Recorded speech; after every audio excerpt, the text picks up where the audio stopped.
E o que Jesus quer e o que ele ordena neste versículo de João 3,34 é que nos amemos, que os seus seguidores se amem como ele amou. Ele diz, um novo mandamento lhes dou. Não é uma sugestão, não é uma nova sugestão, não é uma nova ideia, não é uma nova possibilidade, não é um novo estilo de vida, não é uma opção de vida, é um novo mandamento, é uma ordem. Uma ordem nova eu dou a vocês, é o que Jesus estava dizendo. A pergunta que norteou todo o meu foco nessa mensagem é a seguinte: o que há de novo no mandamento de amar ao próximo? Porque quando nós olhamos o texto de primeira, parece que não havia nada de novo nesse mandamento, já que em Levítico 19:18, nós já encontramos o seguinte: não procurem vingança, não guardem rancor contra alguém do seu povo, mas ame cada um o seu próprio, como a si mesmo eu sou o Senhor. Parece que não há nada de novo. Mas existem duas coisas implícitas nesse versículo 34 de João 13 que respondem à minha pergunta: o que há de novo nesse novo mandamento de Jesus? A chave para essa resposta é encontrada nas palavras de Jesus na parte B desse versículo, na segunda metade desse versículo. Ele diz: como eu os amei, vocês devem amar-se uns aos outros. No texto de Levítico não tem nada disso. A novidade no mandamento de amar uns aos outros é encontrada nas palavras: como eu os amei. Aqui nós encontramos duas maneiras pelas quais o mandamento de amar ao outro, de amar ao próximo, é novo nessas palavras de Jesus. Primeiro, o mandamento é novo porque é um comando, é uma ordem para amar como Jesus amou. Ou seja, ele é o nosso padrão de amor a ser vivido. Ele é o nosso modelo de amor a ser vivido. E segundo, o mandamento é novo porque é uma capacidade, é um poder para viver no amor de Jesus. Ele, Jesus, é o poder que nos capacita a amar como ele amou. Essas palavras que ele diz, como eu os amei, contém tanto um padrão para o nosso amor pelos outros, como também contém um poder para amarmos os outros. E esses serão os dois pontos da mensagem. Vivendo o amor como Jesus. A base para o primeiro tipo de novidade nesse mandamento, Jesus como nosso padrão de amor, vivendo o amor como Jesus, é encontrada anteriormente em João 13. Veja o que Jesus faz no início desse capítulo para fornecer o exemplo do que ele quer dizer, como eu os amei. Como eu os amei, vocês devem amar-se uns aos outros. É o texto de João 13:1, que já mencionei na introdução do sermão. João 13:1 diz assim: um pouco antes da festa da Páscoa, sabendo Jesus que havia chegado o tempo em que deixaria este mundo e iria para o Pai, tendo amado os seus que estavam no mundo, amou-os até o fim. Então, é daqui que Jesus está dizendo: como eu os amei, como eu os ensinei, vocês devem amar-se uns aos outros. E outros versículos desse capítulo nos mostram a mesma coisa. Por exemplo, o versículo 4, a parte B, e o versículo 5, diz assim: Jesus, tirou sua capa e colocou uma toalha em volta da cintura. Depois disso, derramou a água numa bacia e começou a lavar os pés dos seus, enxugando-os com a toalha que estava em sua cintura. Essa é a descrição, a narrativa do lava-pés, que já pregamos anteriormente. É curioso, irmãos, que o apóstolo Paulo escreveu em Filipenses 2:3 o que eu acredito ser o entendimento desse como eu os amei. Nesse texto de Filipenses 2:3, Paulo diz assim: humildemente considerem os outros superiores a vocês. Considerem os outros superiores a si mesmos. Outro texto, ainda em João 13, está nos versículos de 12 a 15, que diz assim: vocês entenderam o que lhes fiz? Isso é Jesus perguntando para os discípulos. Vocês me chamam mestre e senhor, e Com razão, pois eu sou. Pois bem, se eu, sendo Senhor e Mestre de vocês, lavei-lhes os pés, vocês também devem lavar os pés uns dos outros.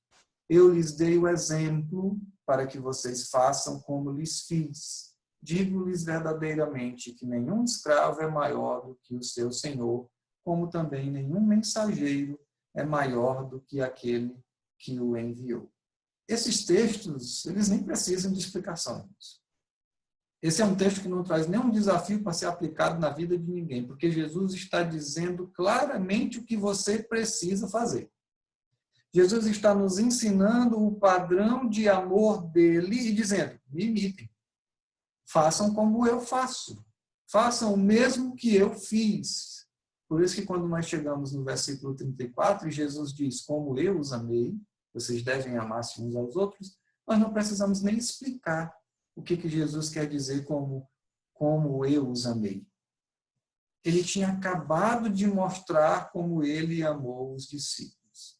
O versículo 15 diz assim, eu lhes dei o exemplo para que vocês façam como lhes fiz. E o versículo 34, que é alvo do nosso estudo hoje, como eu os amei, vocês devem amar-se uns aos outros. A vontade, o desejo de Jesus está mais do que claro nesses versículos.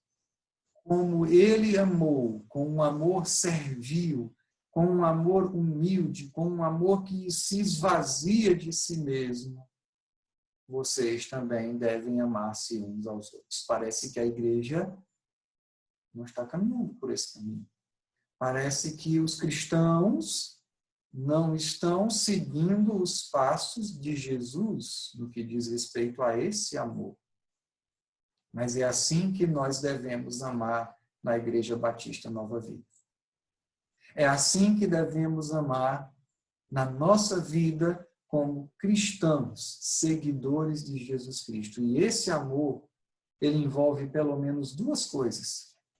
Uma coisa é que devemos deixar de lado qualquer status, qualquer posição, qualquer prestígio, qualquer privilégio e assumirmos a forma de servo.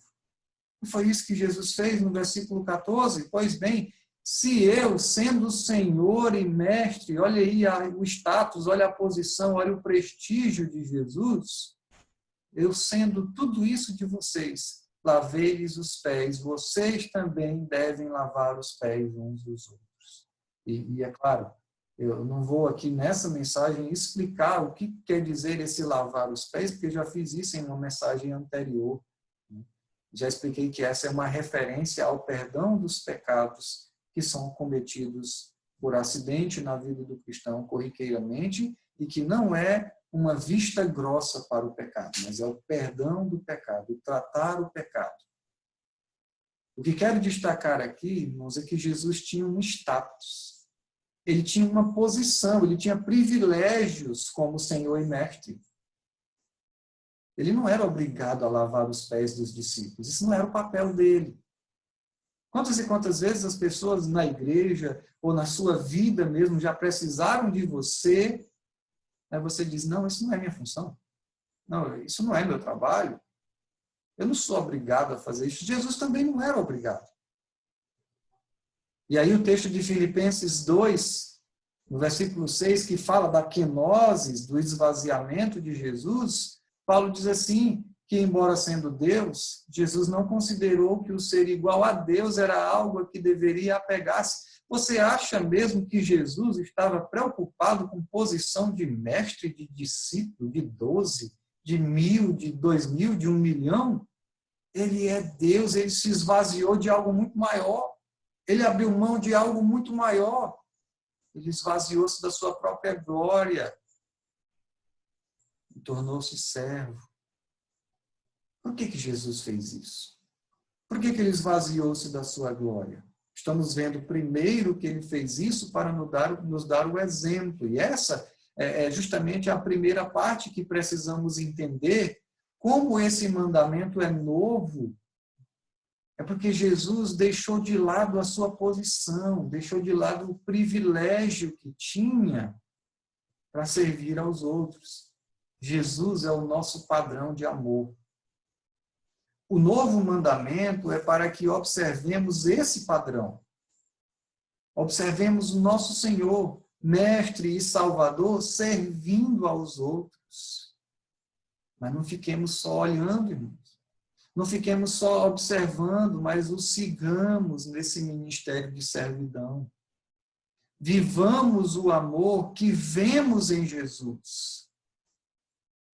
Isso parece impossível, e eu orei por isso no início, porque somos egoístas demais. O ser humano é egoísta por natureza. Como é que ele vai amar assim? Como poderemos amar aos outros como Jesus amou? E aí nós chegamos na segunda parte da mensagem. Vivendo o amor no poder de Jesus. Quando Jesus diz que o novo mandamento de amar aos outros é um mandamento de amar como ele amou, ele chama a nossa atenção não apenas para como deve ser esse amor, que é como ele amou, mas para a capacidade, o poder de amar aos outros que nós tanto precisamos. Se você procurar no Evangelho de João um texto paralelo ao versículo 34 de João 13, que é amem-se uns aos outros como eu os amei, vocês devem amar-se uns aos outros, você vai ver que o paralelo mais próximo é João 15, 12, que diz: o meu mandamento é este, amem-se uns aos outros como eu os amei. E esses textos, eles não estão falando apenas de um padrão a ser seguido.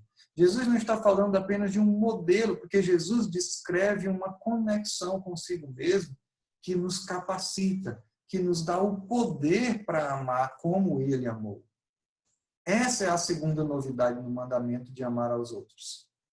A capacidade para amar como Jesus amou. Isso quer dizer que Jesus não é apenas o padrão do amor, ele também é o poder para amar. Estamos ligados a ele por seu amor. Por meio do seu amor, fomos ligados e assim capacitados por ele a amar aos outros. Veja esses versículos em João 15, versículos 9 a 10. Jesus diz assim: como o Pai me amou, assim eu os amei. Permaneçam no meu amor. Se vocês obedecerem aos meus mandamentos, permanecerão no meu amor, assim como tenho obedecido aos mandamentos de meu Pai, e em seu amor permaneço. O mandamento relacionado ao amor, que é fruto de um relacionamento maior. É ordem e amor. Jesus está dizendo que o segredo do seu amor era seu relacionamento com Deus Pai. Ele diz: em seu amor permaneço, no versículo 10. Jesus vive em união constante e perfeita com o Pai, e o resultado dessa união é que o amor do Pai se manifestou por meio do Filho como uma capacidade divina para amar. E Jesus diz, no versículo final, aí no finalzinho do versículo 9, ele diz assim: permaneçam no meu amor. Jesus permaneceu no amor do Pai e nós permanecemos no seu amor. E é assim que somos capacitados a amar uns aos outros, como ele nos ama.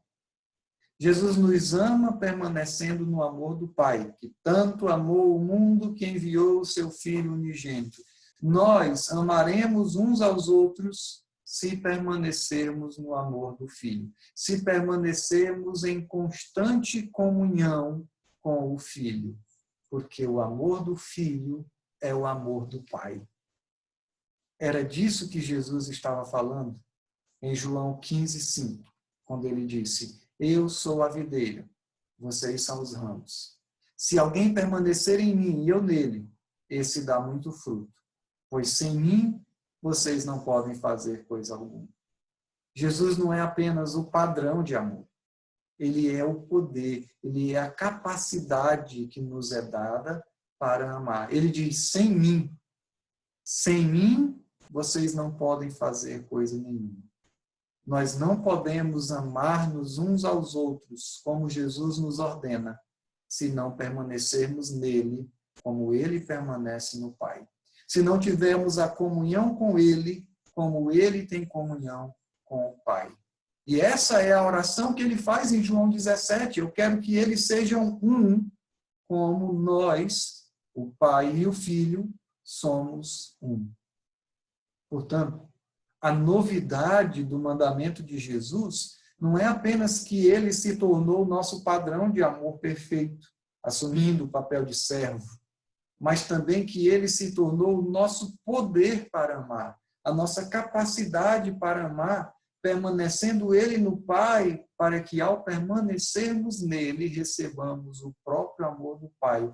Como tem cristão por aí, irmãos, desejando o poder de Deus, desejando o poder de Jesus, poder do Espírito Santo, mas o poder que Jesus está nos oferecendo, a capacidade extraordinária, impossível aos homens, é a capacidade de amar-se uns aos outros como ele nos amou. E se você está se perguntando, o que significa permanecer em Jesus? Permanecer em Jesus significa confiar nele, crer nele para satisfazer todas as suas necessidades. Eu não sei quais são as necessidades que você está passando. Eu não sei que necessidades você vai enfrentar amanhã, mas crer em Jesus é confiar que ele satisfaz todas as suas necessidades. Ele é o bom pastor do Salmo 23. Crer em Jesus e permanecer nele significa acreditar que ele é o seu tesouro mais precioso, ou seja, você pode perder todas as outras coisas, contanto que não perca Jesus. Você pode deixar de ter qualquer coisa, desde que não deixe de ter um relacionamento verdadeiro, valioso com ele, que é esse relacionamento de amor. E quando estamos crentes de que ele vai atender todas as nossas necessidades e que ele vai ser o nosso maior tesouro, aí, irmãos, nós somos libertados da escravidão do pecado. E somos capacitados, recebemos o poder de Deus para testemunhar dele, para nos humilharmos e atender não às nossas necessidades, mas às necessidades dos outros. E aí podemos amar aos outros como ele nos ensinou. O que traz uma última pergunta para a nossa conclusão. Como podemos crer que Jesus satisfaz todas as nossas necessidades? Olha, pastor, como é que eu posso crer nisso? Eu sou muito descrente, eu duvido. Como eu posso crer que Jesus vai atender todas as minhas necessidades? Como é que eu posso crer que Jesus é o meu maior tesouro? Como nós podemos crer nisso se somos pecadores? E como pecadores, merecemos apenas a ira de Deus e não o seu amor. Se você se fez essa pergunta, se você já entende que como pecador você merece a ira de Deus e não o seu amor, eu quero te dizer que você está no caminho certo. A sua situação não é tão ruim quanto você pensava. Você está no caminho para crer que Jesus vai suprir todas as suas necessidades e que ele é o seu maior tesouro. Mas como? Como posso crer nisso? A resposta é dada dentro desse mesmo contexto. Logo após de dizer, em João 15:12, o meu mandamento é este, amem-se uns aos outros como eu os amei. Jesus diz no versículo 13, ninguém tem maior amor do que aquele que dá a sua vida pelos seus amigos. Jesus está falando de amor. Ele está dizendo, vocês precisam amar-se uns aos outros como eu os amei, mas saibam de uma coisa, vocês só vão poder fazer isso porque aquele que tem o verdadeiro amor, aquele que é a fonte do verdadeiro amor, vai dar a vida por vocês. Jesus não poderia nos deixar apenas com um padrão de amor, apenas com um modelo de ser humano a seguir. Ele não poderia nos deixar apenas com um poder, com a capacidade para amar, mesmo através da união com ele por meio da fé. Ele tinha que resolver o problema da ira de Deus. Jesus primeiro tinha que resolver o problema que nos é apresentado em João 3,36, Quem crê no Filho tem a vida eterna, já quem rejeita o Filho não verá a vida, mas a ira de Deus permanece sobre ele. Veja, a ira de Deus não é colocada sobre uma pessoa quando ela rejeita Jesus, ela já está lá. Quem rejeita o Filho, a ira de Deus permanece sobre ele porque somos pecadores. Então, como é que pode Deus nos amar ao invés de irar-se conosco? Jesus resolveu esse problema. O nosso principal problema não é o fato de não amarmos como deveríamos. Nosso maior problema é que, por causa do nosso pecado, a ira de Deus permanece sobre nós. Como remover essa ira?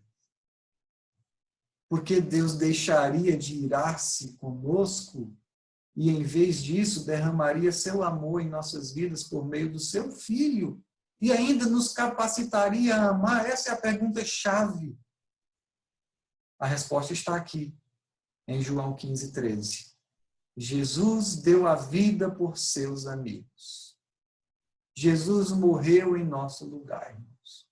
Jesus suportou a ira de Deus que merecíamos, para que a justiça de Deus fosse satisfeita e que seu amor pudesse fluir sem nenhum impedimento através de Cristo para nós e depois disso através de nós. É o exemplo do amor vindo a nós e o poder, a capacidade para amar vindo a nós sem nenhum impedimento, porque a ira de Deus foi satisfeita por meio do sacrifício de Cristo, fomos considerados justos. Isso quer dizer que o que era mais difícil para nós não era amar como Jesus amou.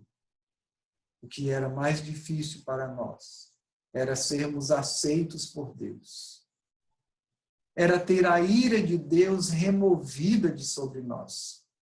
Jesus resolveu o nosso maior problema quando se ofereceu para morrer no nosso lugar. E como consequência disso, ele nos deu seu amor, nos ensinou a amar e nos capacitou a amar. Nos deu o poder para amar. É por isso que é muito triste, irmãos, muito triste, quando percebemos que pessoas que se dizem cristãs odeiam mais do que amam. Tem mais ódio no coração do que amor. Tem mais rancor, mais ingratidão do que alegria plena em Jesus. Ofendem mais do que ajudam. Querem ser servidos mais que servir aos outros.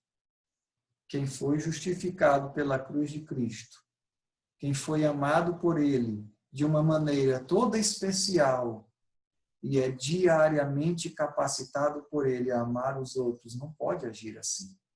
Não pode testemunhar dessa forma.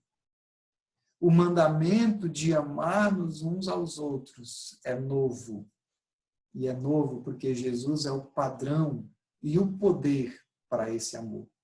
E foi Ele quem possibilitou tudo isso para nós e através de nós, porque mesmo sendo pecadores, Ele removeu a ira de Deus que estava sobre nós e deu a vida no nosso lugar. Jesus não é apenas um modelo de amor. Olhe para a história da humanidade. Existem muitos exemplos na história da humanidade de padrões de amor ao próximo. Pessoas de postura invejável, dignos de serem imitados. E muitos desses exemplos são encontrados nas mais diversas religiões, não só dentro do cristianismo. Mas isso não resolve o problema do pecado do homem. Ser um padrão, um modelo de amor não resolve a minha situação com Deus. É por isso que Jesus é mais que apenas um modelo de amor ao próximo. Ele é o poder que me capacita a amar com o amor do Pai, o amor que Ele demonstrou por mim quando se entregou para morrer no meu lugar, quando se entregou para morrer no seu lugar.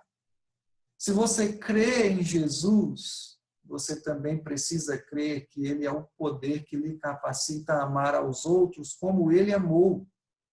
Isso não é loucura, nem tampouco é ingenuidade, é fé. Loucura e ingenuidade é crer em um homem que vende tijolo para construir casa no céu. É crer em outro que vende uma máscara que diz ser espiritual e invisível, que vai te proteger aí contra o Covid-19. É crer em feijão mágico ou coisa do tipo. Isso é loucura. Isso é ingenuidade. Isso é ganância. Isso é egoísmo. Isso é pecado. Mas crer que Jesus é o padrão perfeito e o poder que nos capacita a amar com o amor do Pai é fé genuína. Crer em Jesus é seguir o padrão máximo de amor ao próximo. É ser capacitado a viver esse amor. Mais do que isso, crer em Jesus é acreditar que toda a culpa, que todo o pecado foram removidos na cruz do Calvário, pelo que ele fez, pela justiça que ele tem. Amar como Jesus é olhar para ele lavando os pés de Judas. Você teria coragem?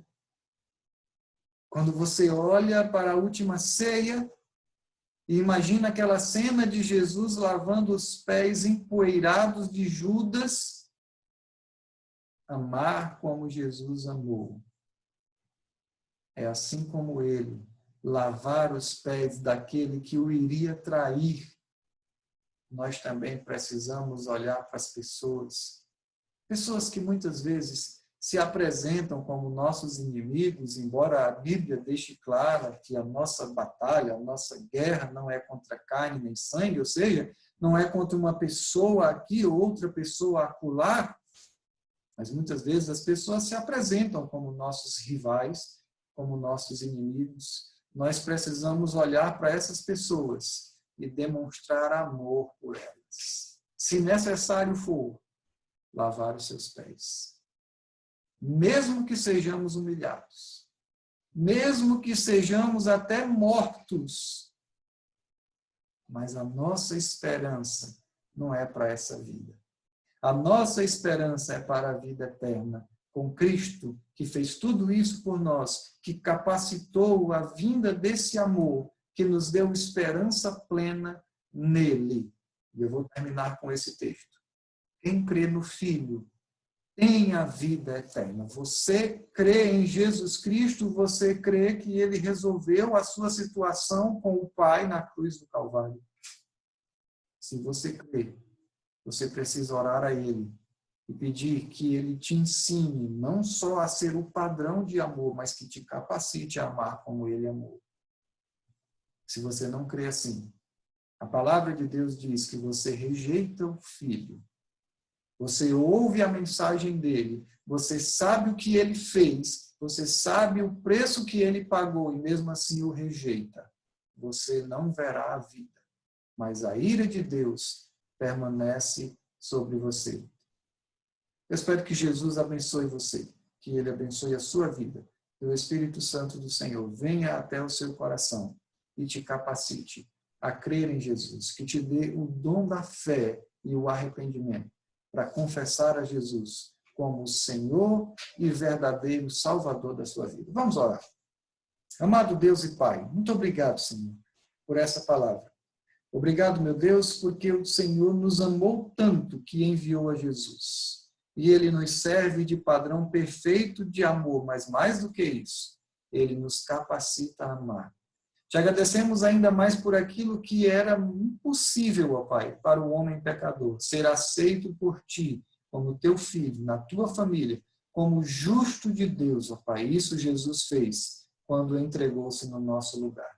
Muito obrigado, Pai, porque o Senhor fez aquilo que não podíamos e não merecíamos. Perdoa as nossas faltas diárias, os nossos pecados, e nos capacita a cada dia a olharmos uns para os outros e nos amarmos com esse amor sacrificial e servidor que Jesus nos ensinou, Pai. No nome de Jesus Cristo, nós te oramos por todas essas coisas. Amém.